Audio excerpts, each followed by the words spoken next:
Good morning guys. Ngayon ay day number 2 na tayo ng ating trip sa Northern Thailand. And today, pupunta tayo or from Loei Province, pupunta tayo ng Nan Province. So doon ang north na talaga ng northern area na talaga ng Thailand.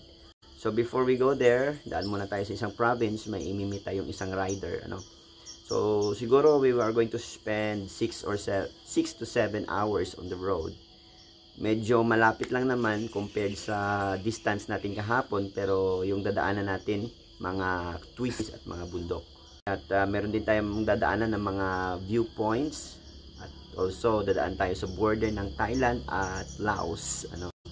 So abangan nyo na masaya yung araw na ito. See you. Now that's the expectation.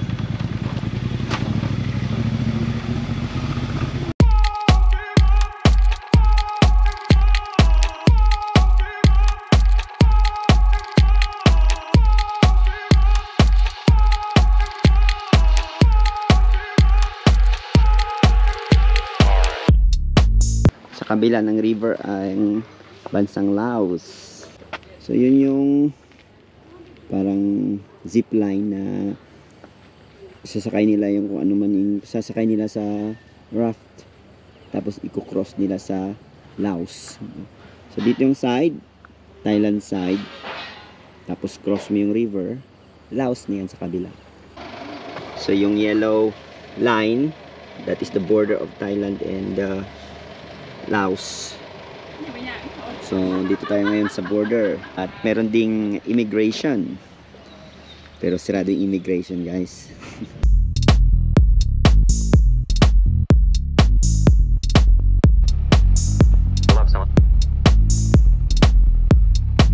Masaya na sana ang takbo ng biyahe sa araw na ito. Bukod sa magagandang tanawin at likulikong mga daan, ay nagsasang-ayon din sa atin ang takbo ng panahon. Ngunit sa hindi inaasang pagkakataon, ay napadpad tayo sa isang maputik at madulas na daan.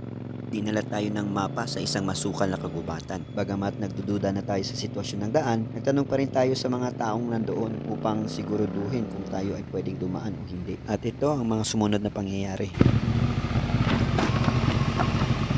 Okay lang.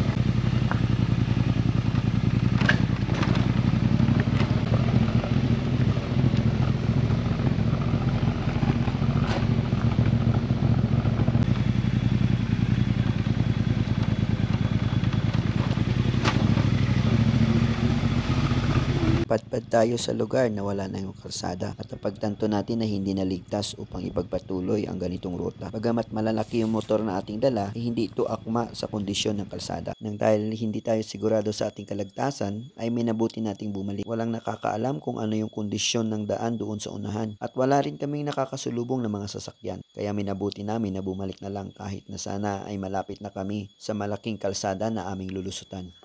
Kaya ang dapat sana ay buong araw nating biyahe ay sa daan na tayo inabutan ng gabi. Pero kahit ganun pa man, nakarating tayo sa ating destinasyon na ligtas. Kaya nagpapasalamat tayo sa Panginoon sa kanyang proteksyon sa araw na ito.